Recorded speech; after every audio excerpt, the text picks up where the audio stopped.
नमस्कार मित्रों, मैं आचार्य मुकेश गुप्ता ज्योतिष मंत्रा चैनल पर आप सभी दर्शकों का हार्दिक स्वागत करता हूं। आज हम स्टार्ट करने जा रहे हैं भृगु नंदी नाड़ी एस्ट्रोलॉजी का फ्री कोर्स। इसके मैंने पहले 2 वीडियो शेयर किए थे आपको थोड़ा सा फील देने के लिए कि भृगु नंदी नाड़ी एस्ट्रोलॉजी क्या होती है। कई बार व्यक्ति के पास अपनी डेट ऑफ बर्थ तो पता होती है लेकिन जन्म का सही समय उसे ज्ञात नहीं होता, तो ऐसे में हमें भृगु नंदी नाड़ी एस्ट्रोलॉजी बड़ी हेल्प करती है। तो आज हम बिल्कुल बेसिक लेवल से स्टार्ट करने वाले हैं। तो सबसे पहले हमें इसमें भृगु नंदी नाड़ी एस्ट्रोलॉजी में 2 ग्रहों के बीच में संबंध कैसे बनते, 2 या 2 से ज़्यादा ग्रहों के बीच में, तो कॉम्बिनेशन ऑफ प्लैनेट्स के बारे में हम चर्चा करेंगे। तो सबसे पहला कॉम्बिनेशन यहाँ पे जो है, जो सबसे स्ट्रॉन्ग कॉम्बिनेशन माना जाता है कि जब 2 ग्रह एक साथ हो, युति संबंध, इसको कंजंक्शन कहते हैं इंग्लिश में। 2 और more planets are in combination when they are together in a sign. जब 2 या 2 से ज़्यादा ग्रह एक ही राशि में हो तब उनमें संबंध माना जाता है। अभी मैं चीज़ों को कॉम्प्लिकेट नहीं करना चाहता। इसमें भी हमें 2 ग्रहों के बीच में जो संबंध है, जैसे सूर्य और बुध और शनि एक साथ हैं यहाँ पे मेष राशि में, तो ये इनमें आपस में संबंध है। लेकिन अब ये संबंध सूर्य बुध शनि का है या बुध सूर्य शनि का है या शनि बुध सूर्य का है, ये इनकी ग्रहों की डिग्री पे डिपेंड करता है। अगले एपिसोड में हम डिग्री के बारे में भी चर्चा करेंगे। यहाँ मंगल और गुरु का भी संबंध है, क्योंकि मंगल और गुरु दोनों वृश्चिक राशि में एक साथ हैं। तो जब प्लैनेट्स एक साथ होते हैं तो ये सबसे स्ट्रॉन्ग संबंध माना जाता है 2 ग्रहों में। इसके बाद आता है त्रिकोण संबंध। जैसे कि आप इस कुंडली में देख रहे हैं, आप मेष, सिंह और धनु, ये कौन सी राशि है?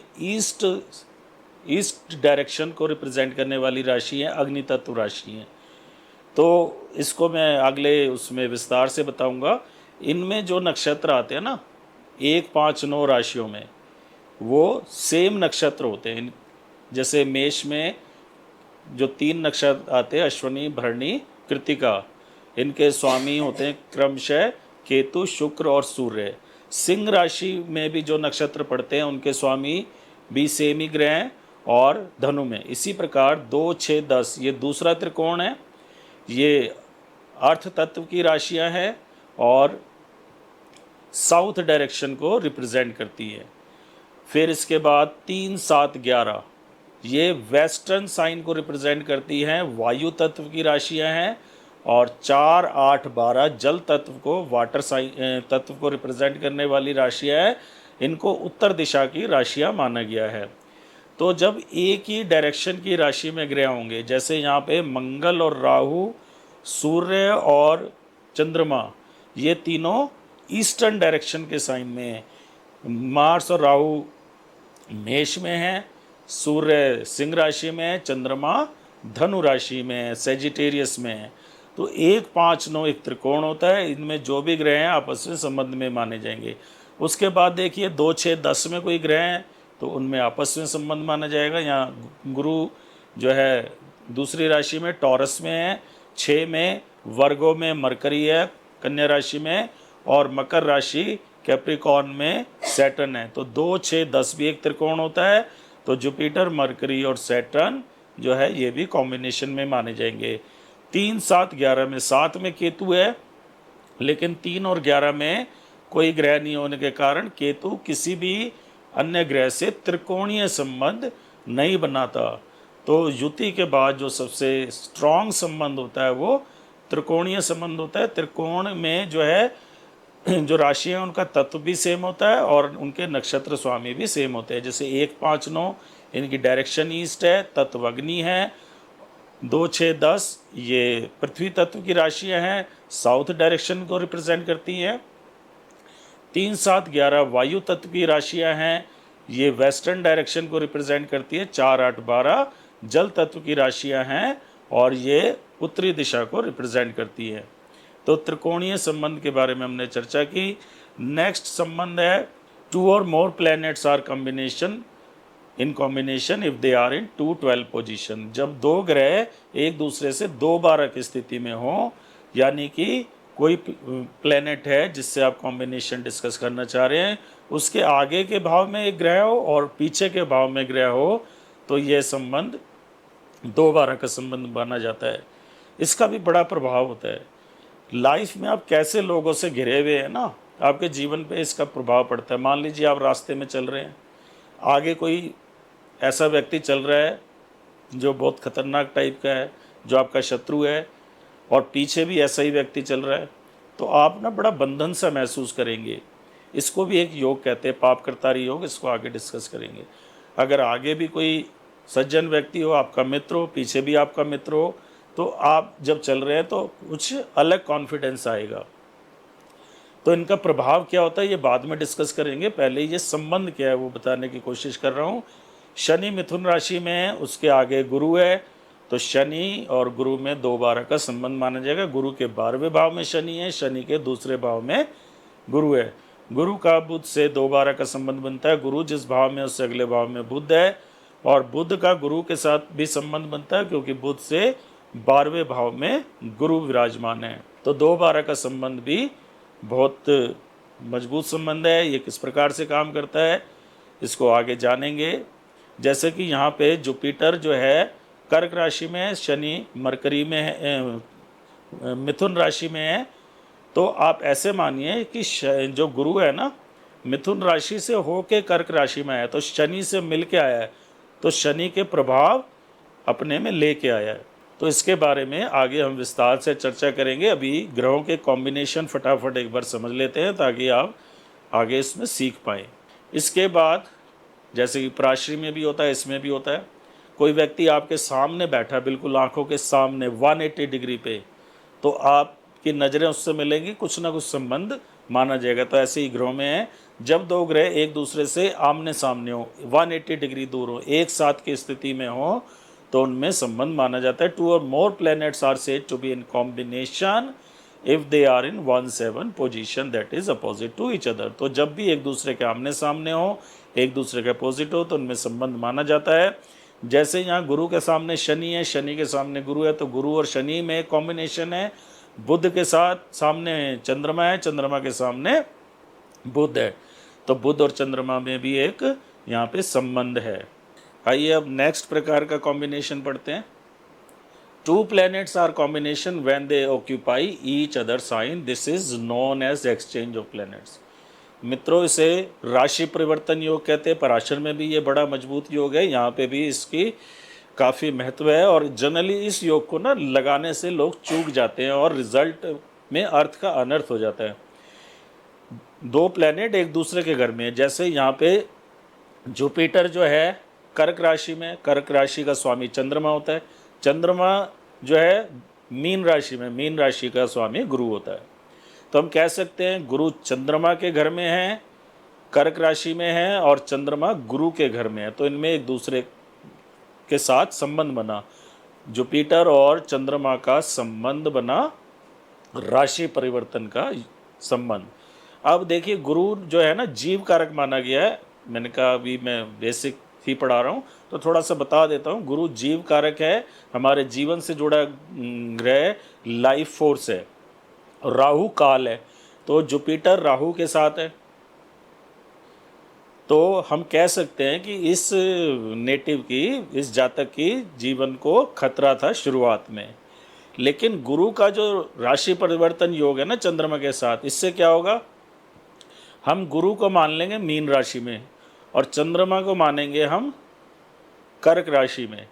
तो ये राशि परिवर्तन के कारण गुरु अपनी मीन राशि में चले जाता है, जहाँ से ये राहु से बच जाता है। तो अचानक ऐसा व्यक्ति लाइफ में डेंजर आने से बच जाएगा। और चंद्रमा राहु के साथ आ गया तो इसको यात्रा में कष्ट हो सकता है। चंद्रमा यात्रा को रिप्रेजेंट करता है और मून मदर को रिप्रेजेंट करता है। मून कर्क में आने से राहु के साथ माना जाएगा, तो माता को भी कष्ट हो सकता है। तो इन ग्रहों के जो योग के फल क्या होते हैं, इसके बारे में हम आगे विस्तार से चर्चा करेंगे। If 2 planets are on the same degree or have close degrees then they are also in combination। 2 ग्रह है ना, कहीं भी बैठे हों, उनमें कोई भी संबंध ना बन रहा हो, लेकिन उनकी डिग्री ना बड़ी क्लोज हो। जैसे एक ग्रह 3 डिग्री पे है, एक 3 डिग्री 10 मिनट पे है, एक 7 डिग्री पे, एक 7 डिग्री 20 मिनट पे है, तो ये बड़ी क्लोज डिग्री है, तो इन ग्रहों में भी संबंध माना जाएगा। तो यहाँ जुपिटर जो है कर्क राशि में 4 डिग्री का है, मून जो है तुला राशि में 4.2 डिग्री का है। इनमें कोई भी BNN कॉम्बिनेशन नहीं बन रहा। जब कॉम्बिनेशन भृगुनंदी नाड़ी के हिसाब से बनेंगे तो आगे हम इसमें कहेंगे BNN कॉम्बिनेशन। तो यहाँ गुरु और मून का और कोई BNN कॉम्बिनेशन नहीं बन रहा, लेकिन ये एक दूसरे से बड़े क्लोज हैं डिग्री में, इसलिए ये संबंध में कहे जाएंगे। अगला कॉम्बिनेशन है, एक ग्रह अगर किसी राशि में है ना, जैसे चंद्रमा मान लो मेष राशि में है और मंगल से उसका सीधा संबंध नहीं बन रहा, तो चंद्रमा मंगल के घर में तो है, तो मंगल से कुछ तो संबंध बनेगा। आप मान लीजिए किसी के घर में जाके बैठ गए, तो आपका उस घर के मालिक से कोई तो संबंध बनेगा। तो यहाँ पे देखिए जुपिटर जो है कर्क राशि में है, तो इसका चंद्रमा से कोई ना कोई संबंध माना जाएगा। बुध का भी चंद्रमा से संबंध बनेगा क्योंकि ये चंद्रमा की राशि में है। शनि जो है बुध की राशि में है, वर्गों में है, कन्या राशि में है, जिसका स्वामी बुध है। तो शनि और बुध में BNN रिलेशन डायरेक्ट नहीं बन रहा, लेकिन हम कहेंगे शनि का बुध से संबंध बनता है। राहु का संबंध मंगल से बनता है क्योंकि ये मंगल की राशि में। केतु का संबंध शुक्र से बनता है क्योंकि ये शुक्र की राशि में है। इसके अलावा एक बहुत महत्वपूर्ण और कॉम्बिनेशन होता है, रेट्रोग्रेड प्लैनेट, वक्री ग्रह जो है ना, उनको एक घर पीछे मान लीजिए। वक्री ग्रह की चाल उल्टी होती है, तो ऐसा लगता है कि कोई बचा हुआ काम है जिसको फिनिश करने के लिए वापस अपने पीछे वाली राशि में जाना चाह रहा है। तो वक्री ग्रह को एक घर पीछे मान के भी हमें कॉम्बिनेशन बनाने होते हैं। तो यहाँ वक्री ग्रह को सॉफ्टवेयर कोई R से दिखाता है ब्रैकेट में लिख के, कोई ग्रह को ब्रैकेट में डाल देता है, कोई एस्ट्रोसेज वाले शायद उस पर स्टार लगाते हैं। तो यहाँ जुपिटर रेट्रोग्रेड है, वक्री है, तो जुपिटर का संबंध जो है डायरेक्ट राहु से नहीं बन रहा। तो यहाँ जुपिटर जो है गुरु ग्रह जो है वक्री है, तो इसका संबंध सूर्य से बन रहा है। लेकिन इसका संबंध और हमें कैसे देखना है, ये क्योंकि वक्री है। अब इसके आगे केतु ग्रह है, तो इसका संबंध दोबारा का केतु से भी बना, लेकिन गुरु को हम पिछले भाव में लेके आते हैं क्योंकि वक्री ग्रह पीछे के भाव में भी बैठ के फल देता है। तो गुरु को आप मीन राशि में 12 नंबर की राशि में विराजमान मानेंगे। तो गुरु को आप मीन राशि में रख दीजिए। मीन राशि से, क्योंकि मीन जल तत्व की राशि होती है, 4, 8, 12, तो जो 4 और 8 में बैठे हुए ग्रह उनके साथ इसका त्रिकोणीय संबंध बनेगा। तो गुरु का संबंध जो है बुध से और राहु से बनेगा क्योंकि ये त्रिकोण राशियां हैं 4, 8, 12। तो गुरु अगर 12 में है तो 4 नंबर की राशि में बुध है, 8 नंबर की राशि में राहु है, तो गुरु का त्रिकोणीय संबंध बन गया बुध और राहु से। और साथ में ही गुरु के सामने मीन राशि से कन्या राशि में बैठे हुए शनि का 1/7 का रिलेशन बनेगा। शनि की दृष्टि गुरु पे, गुरु की दृष्टि शनि पे। तो गुरु का संबंध सूर्य से बन रहा था, त्रिकोण वाला 1, 5, 9 त्रिकोण होते हैं। गुरु मेष राशि में था, तो सिंह और धनु राशि में बैठे ग्रहों के साथ इसका त्रिकोणीय संबंध बनेगा। और ये वक्री होने के कारण पीछे के भाव में चला गया। मीन राशि से इसका त्रिकोणीय संबंध बना बुध और राहु से, और शनि इसके अपोजिट है। तो इस प्रकार ग्रहों में जो है कॉम्बिनेशन हम फाइंड कर सकते हैं। तो आपको ग्रहों के कॉम्बिनेशन पे बड़ी मेहनत करनी पड़ेगी। बहुत सारी कुंडलियों पे अध्ययन कीजिए, पहले ग्रहों में किस प्रकार से कॉम्बिनेशन बन रहे हैं, उनके फलादेश में मत जाइए। फलादेश आपको थोड़े दिनों में आ जाएगा। तो पहले ग्रहों के बीच में बनने वाले कॉम्बिनेशंस को आप लगाना सीख लीजिए। इसके बाद हम चर्चा करेंगे एक तो राशि तत्व के बारे में, त्रिकोणीय राशियों के बारे में विशेष चर्चा करेंगे, डायरेक्शनल कुंडली के बारे में बात करेंगे।